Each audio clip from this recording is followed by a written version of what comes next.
ಸರಿ ಒಂದು ಈಗ ಅಡ್ಸಿ ಮನೆ ಬಿಟ್ಟು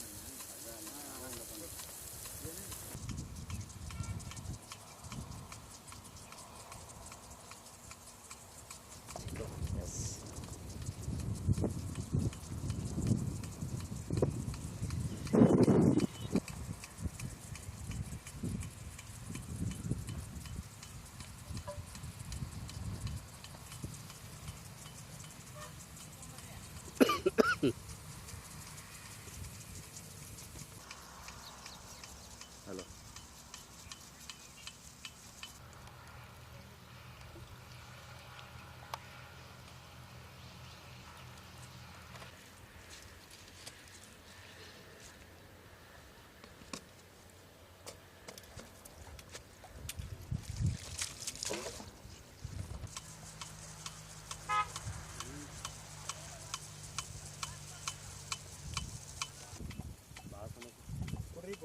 क्या माल शायद ಕೊಡುವಲ್ಲ ಸರ್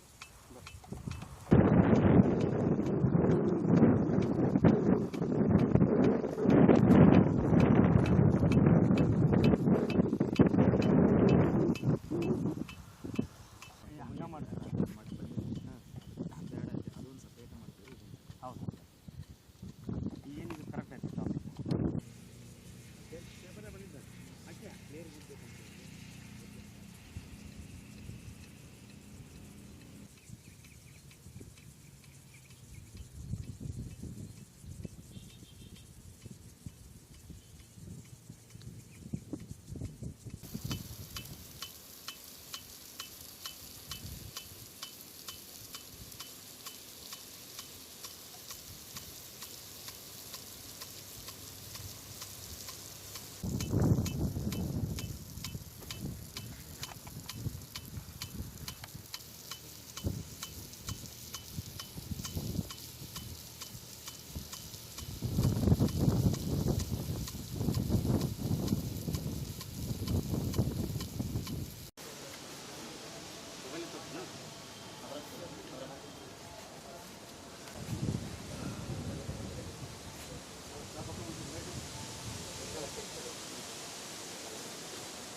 ಬದುಕಬೇಕಾರೆ ಹೆಂಗೆ ಅವ ಎರಡೆರಡು ಮೂರು ಕಡೆ ಕಂಬದೊಂದು ಕಪಾಳಕ್ಕೊಂದು ಪೆಟ್ಟು ಹತ್ತಿದ್ರೆ ರೈತ ಯಾವಾಗ ಏಳಿಗೆ ಆಗೋದಿಲ್ಲ ಮುಂದಿದೆ ಅಂತ ಪರಿಸ್ಥಿತಿ ಆಗ್ತಿತ್ತು ಅದಕ್ಕೆ ಅದನ್ನು ಸರಳೀಕರಣ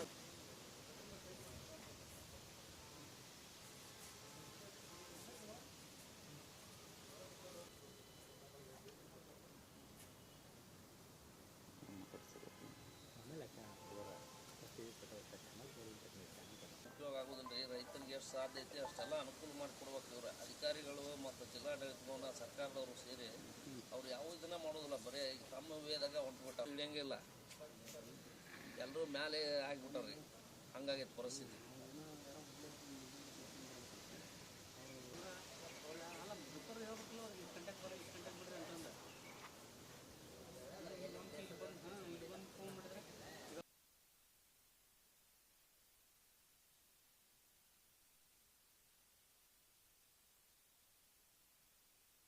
ಫೋನ್ ಮಾಡ್ರಿ ಅಂತ ಹೇಳಿ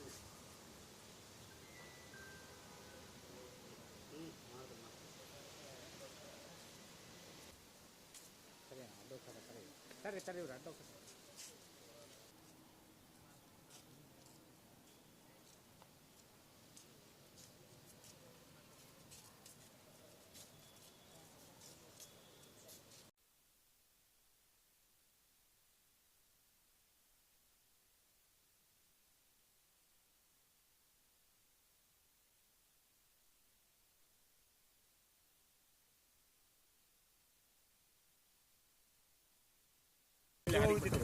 ಬಗಾನ್ 3 ದಿನ ಆಲಿಲ್ಲ ಅಂದ್ರೆ ಪೂರ್ತಿ 90% ಏನಿತ್ತಲ್ಲ ಪೂರ್ತಿ ಹಾಕ್ತದೆ.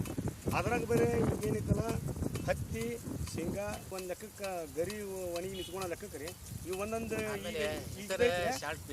ಹತ್ತಿ ಹೋದಾಗ ಆದ್ರೆ ಮಳೆ ವಿಪರೀತ ಮಳೆ ಇಲ್ಲಾಂದ್ರೆ ಹೀಗಾಗಿ ಏನಕ್ಕಂದ್ರೆ ರೈತ ಉದ್ದಾರ ಆಗಲ್ಲ ಸರ್. ರೈತ ಕಷ್ಟದಾಗ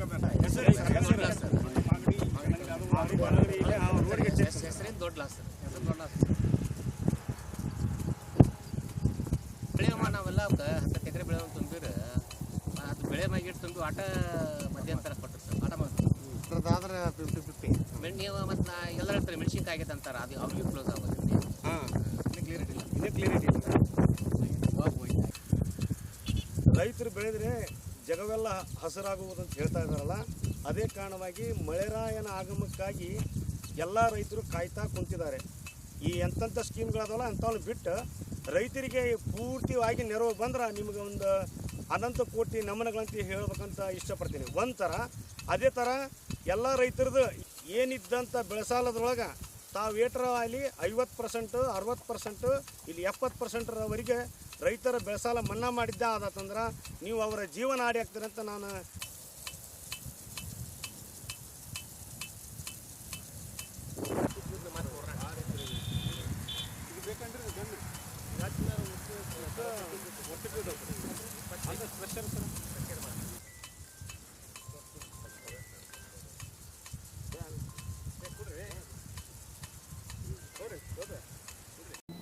ಏನು ಪೂರ್ವ ಮುಂಗಾರು ಹಾಗೂ ಮುಂಗಾರು ಏನು ಮಳೆ ಬಿದ್ದಿತ್ತು, ಈ ಮಳೆಯಿಂದ ನಮ್ಮಲ್ಲಿ ಸುಮಾರು ಏನು ಸೋಯಿಂಗ್ ಅದರಲ್ಲಿ ಹೆಸರು ಬಿತ್ತನೆ ಕ್ಷೇತ್ರ ಜಾಸ್ತಿ ಅದ, 1 ಲಕ್ಷ ಮೇಲ್ಪಟ್ಟದ.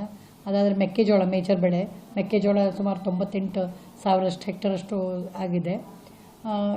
ಇತರೆ ಬೆಳೆಗಳೆಲ್ಲ ಸೇರಿಬಿಟ್ಟು ಸುಮಾರು 2,41,000 ಹೆಕ್ಟರಷ್ಟು ಕವರೇಜ್ ಆಯಿತು.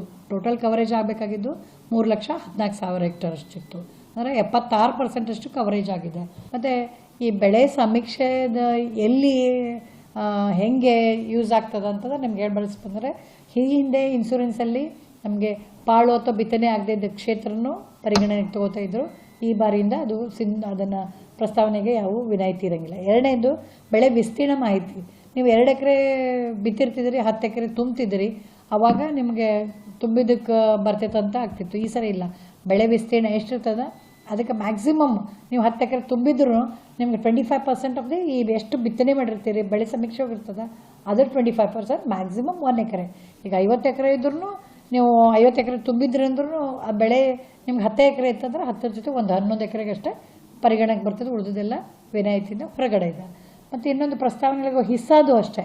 ಮೊದಲು ನಿಮಗೆ ಏನು ಇನ್ಶೂರೆನ್ಸ್ದು ಬೆಳೆ ಸಮೀಕ್ಷೆ ಮಾಡಿದಾಗ ಏನು ಸರ್ವೆ ನಂಬರ್ದಿತ್ತು, ಸರ್ವೆ ನಂಬರ್ದಾಗ ಹಿಸ್ಸಾದು ಇದೆ. ಇವಾಗ ಒಂದು ಹಿಸ್ಸೆದಾಗ ನೀವು ಬೆಳೆದು ಇನ್ನೊಂದು ಹಿಸ್ಸೆದ ಎನ್ರೋಲ್ ಮಾಡ್ತೀರಂದ್ರೆ ಅಲ್ಲೂ ಅದು ಪರಿಗಣಿಸಂಗಿಲ್ಲ. ಇವು 3 ನಿಮಗೀಗ ಇಂಪಾರ್ಟೆಂಟ್ ಬಂದಿದೆ. ಇನ್ನೊಂದು, ಈಗ ರೈತರು ಒಂದು ದೃಢೀಕರಣ ಪತ್ರ ಘೋಷಣಾ ಪತ್ರ ಕೊಡಬೇಕಾಗಿದೆ. ಏನಂದರೆ ನನ್ನ ಬೆಳೆ ಸಾಲ ಇಲ್ಲ ಅಂತೇಳಿ. ಅವ್ರು ಬೆಳೆ ಸಾಲ ಯಾರು ತೊಗೊಂಡಿರ್ತಾರೆ ಅಥವಾ ಯಾರು ಬೆಳೀತಿರ್ತಾರೆ ಅದನ್ನು ತೊಗೊಂಡು ಮಾಡಿದ್ರೆ ಬ್ಯಾಂಕ್ಸ್ ಆಗಲಿ, ಈ ಪ್ರಾಥಮಿಕ ಪತ್ತಿನ ಸಹಕಾರಿ ಬ್ಯಾಂಕ್ ಏನು PKPS ಇರ್ತಾವಲ್ಲ ಅಲ್ಲಿಂದ ಡಿಡಕ್ಷನ್ ಆಗುತ್ತೆ. ಈಗ ನಾವು ಇಲ್ಲಿ ಗದಗಲ್ಲಿ PKPSಗಳು ಆ್ಯಕ್ಟಿವ್ ಆಗಿರಲಿಲ್ಲ. ಅಂದರೆ ಈ ಲೋನ್ ಕೊಡ್ತಿದ್ರು, ಇನ್ಶೂರೆನ್ಸ್ ದುಡ್ಡು ತುಂಬಿರಲಿಲ್ಲ. ಯಾಕಂದರೆ ರೈತ ಆಪ್ಟೌಟ್ ಕೊಟ್ಟಂದ್ರೆ ಅವನು ಎಲ್ಲರೂ ಹೋಗಿ ಮಾಡ್ತಿದ್ದ. ಈಗ ಆಪ್ಟೌಟ್ ಕೊಟ್ಟರು ಅದ್ರ ಜೊತೆಗೆ ಒಂದು ಘೋಷಣಾ ಪತ್ರ ಕೊಡಬೇಕಾಗಿದೆ ಈ ಸರಿಯಿಂದ. ಸೊ ಅದಕ್ಕಾಗಿ ನಾವು ಪ್ಯಾಕ್ಸ್ನವ್ರಿಗೆ ಏನು ಹೇಳ್ತಾ ಇದ್ದೇವೆ, ಅವ್ರಿಗೊಂದು ID ಕ್ರಿಯೇಟು ನಮ್ಮ ಇದು ಸಂರಕ್ಷಣಾ ಪೋರ್ಟಲಿಂದ ಇದೆ. ಈಗ DRCS ಮೂಲಕ ಎಲ್ಲ ಪ್ಯಾಕ್ಸ್ ಅವ್ರಿಗೆ ನಾವು ಮಾಹಿತಿ ಕೊಟ್ಟಿದ್ದೀವಿ ID ಕ್ರಿಯೇಟ್ ಮಾಡ್ಕೋಕೆ. ಇಮಿಡಿಯೇಟ್ ID ಕ್ರಿಯೇಟ್ ಮಾಡಿಕೊಂಡು ಅವ್ರು ಬೆಳೆ ಸಾಲ ಏನು ಕೊಡ್ತಿರ್ತಾರೆ ರೈತರಿಗೆ ಕನ್ವಿನ್ಸ್ ಮಾಡಬೇಕು. ಯಾವ ಬೆಳೆ ಬೆಳಿತೀರಿ ಅದಕ್ಕೆ ಲೋನ್ ತೊಗೊಂಡು ಅದರದ್ದು ಲೋನ್ ತೊಗೊಂಡಾಗ ಅಲ್ಲಿಂದ ಡಿಡಕ್ಟ್ ಮಾಡಿ ಪ್ಯಾಕ್ಸ್ ಮುಖಾಂತರನೂ ಎನ್ರೋಲ್ ಮಾಡೋಕ್ಕೆ ಅವಕಾಶ ಮೊದಲು ಇತ್ತು, ಈಗೂ ಇದೆ. ಅದನ್ನು ಲಾಭ ಪಡೀರಿ ಮತ್ತು ಅದನ್ನು ಕಂಪಲ್ಷನ್ ಮಾಡಿಕೊಡ್ರಿ ಅಂತೇಳಿ ನಾವು ಪ್ಯಾಕ್ಸ್ಗಳಿಗೂ ತಿಳಿಸ್ತಾ ಇದ್ದೀವಿ, ರೈತರಿಗೂ ತಿಳಿಸ್ತಾ ಇದ್ದೀವಿ.